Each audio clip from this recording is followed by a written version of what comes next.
Hi! In front of me is OPPO A77s, and today I would like to show you how you can switch on or off easy mode.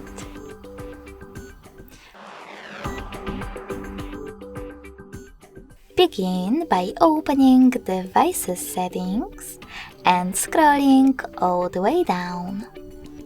Following that, tap on Special Features, tap on Simple Mode, and click on Enter Simple Mode in order to activate it.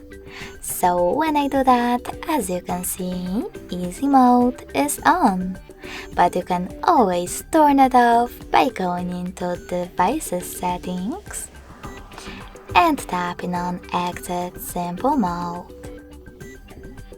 In order to continue, just tap on Exit in the pop-up.